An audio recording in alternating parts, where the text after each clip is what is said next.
Boa noite, pessoal. Na aula de hoje eu vou falar um pouquinho sobre trabalho de conclusão de curso na área de tecnologia. Tenho alguns orientandos que têm um pouco de dificuldade na hora de pontuar o que eles estão fazendo, como eles estão fazendo e etc. Então esse vídeo é uma tentativa aí de ajudar, dar uma luz aí para esse momento, que parte dele é realmente essa descoberta contínua. Bom, vamos começar então falando um pouquinho respondendo algumas perguntas clássicas que a gente sempre ouve. Mas não existe uma receita, um tutorial ou um passo a passo? O que eu sempre digo aos meus orientandos é que não existe. Cada pesquisa, cada orientação, cada relação orientador-orientado, orientada, cada momento é uma forma de se fazer pesquisa, né? E vocês vão ver que é algo muito pessoalizado, porque ela envolve formas de aprendizagem diferente, ela envolve formas de produção diferente, ela envolve um monte de coisa. Por exemplo, tem alunos que escrevem bastante, tem alunos que têm dificuldades com a escrita, quase não conseguem escrever, tem alunos que produzem muito em termos técnicos, tem alunos que produzem pouco, ficam travados. Então, tudo isso é um processo que a gente tem que ir entrando em sintonia entre orientador e orientado. Então, primeira pergunta, mas não existe uma receita? Não. Um tutorial? Não. E um passo a passo? O passo a passo talvez exista. E uma coisa que eu gosto muito de frisar para os meus orientados é que o trabalho de conclusão de curso, esse momento, ele é um momento muito institucional. É um momento que vocês devem trabalhar para conseguir ter um produto final que é o trabalho de conclusão de curso e, a depender do curso, aceita de diversas formas, como artigo científico, como monografia e etc. Como um relato técnico, tem várias formas de aceite. O que eu queria colocar é que ele necessita de trabalho contínuo, né? É esse trabalho contínuo que faz sair um TCC. Não é uma ideia genial, não é uma coisa de outro mundo, é um trabalho contínuo de pesquisa e de sistematização de conhecimento. É isso. Por isso que tem várias técnicas que a gente pode utilizar. Bom, toda pesquisa ela se trata de um processo dinâmico. A gente começa, tem ideias como a gente está começando, mas a gente nunca sabe o final, né? Muita coisa pode aparecer nesse processo. Então não tentem comer passos. É um passo de cada vez. Não adianta pensar assim, pô, professor, mas eu já sei sobre, eu já imagino o banco de dados, eu já imagino tudo lá na frente. E sem você fazer esses passos anteriores, né? Que um projeto de pesquisa ele requer um passo a passo. Por isso que ele é diferente de um conhecimento prático, de alguém que manja muito, entende muito da área de tecnologia. Ele é diferente de um conhecimento de senso comum, ele é diferente de um conhecimento religioso. Por quê? Porque ele tem uma sistematização, e isso que é importante. Como a gente sistematiza conhecimento e valida conhecimento. Então, é por isso que ele é diferente de outras formas.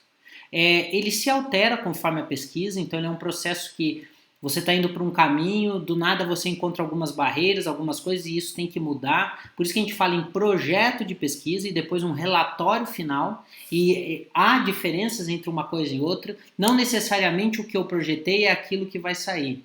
Um outro ponto que eu acho bastante importante da gente discutir é que resultados negativos também são resultados de TCC. Por exemplo, eu me proponho a desenvolver um produto e no meio eu encontro dificuldades técnicas ou algum tipo de dificuldade que não me permite desenvolver o produto como eu planejei no meu projeto. Ah, quer dizer que eu vou tirar nota ruim no TCC? Não. Quer dizer só que o seu produto ele não conseguiu chegar àquilo que você planejava, mas o relato de todas as dificuldades, de tudo aquilo que você encontrou é super importante para um processo de pesquisa, porque outra pessoa pode pegar esse teu trabalho e pensar, olha, nesse caminho já não deu certo. Então, isso é um outro ponto. Muita gente vem, ai professor, e se eu não conseguir, se eu chegar lá e aquilo que eu planejei não foi? Não tem problema, é parte da pesquisa. Um outro ponto é a estrutura mínima, né? Todo trabalho científico, tecnológico, científico, ele tem uma estrutura mínima, que essa estrutura ela é conhecida em todo lugar, em todo campo científico.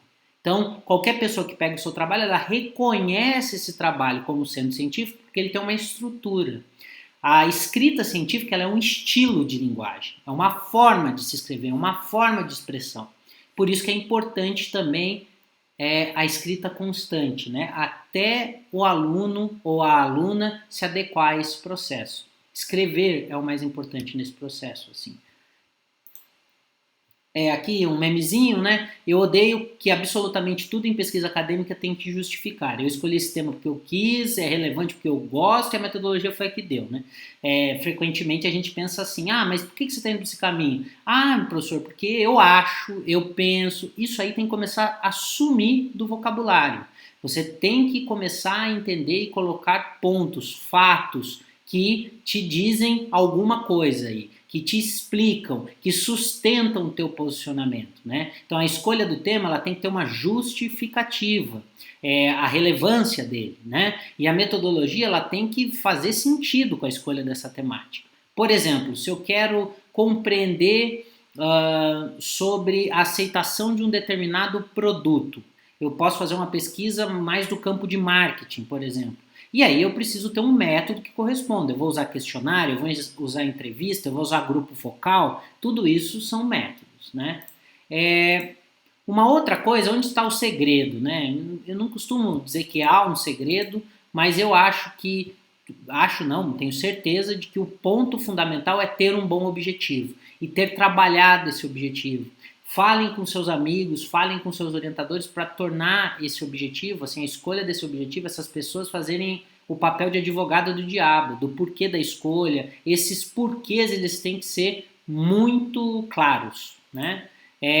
Tudo gira em torno desse objetivo.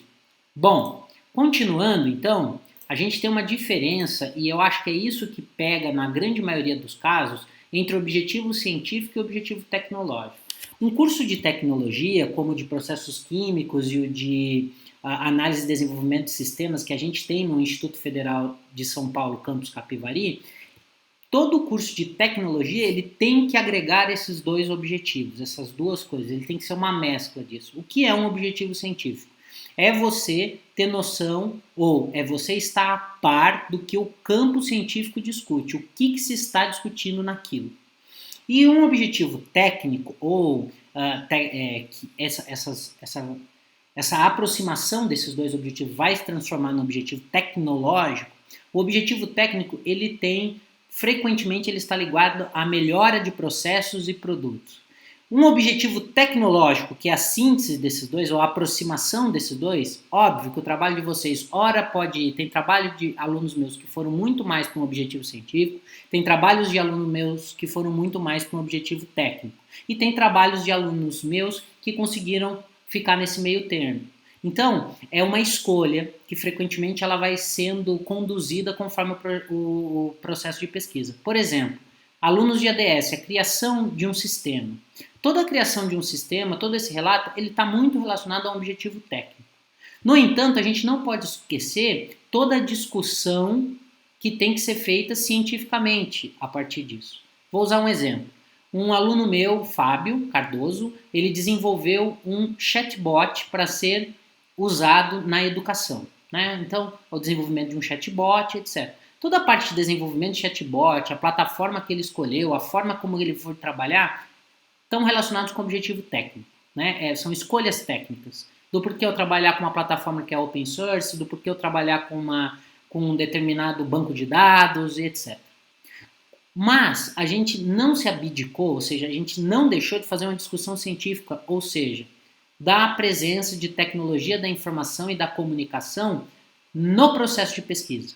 Então ele teve que estudar toda uma questão de aprendizagem, da presença desses dispositivos de tecnologia na educação.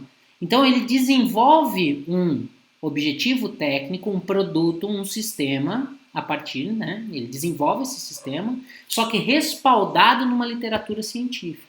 Isso é super importante. Um outro exemplo de um aluno meu chamado Ângelo, ele ele faz uma análise histórica das criptomoedas. Beleza. Toda a criptomoeda em si ela é um dispositivo técnico.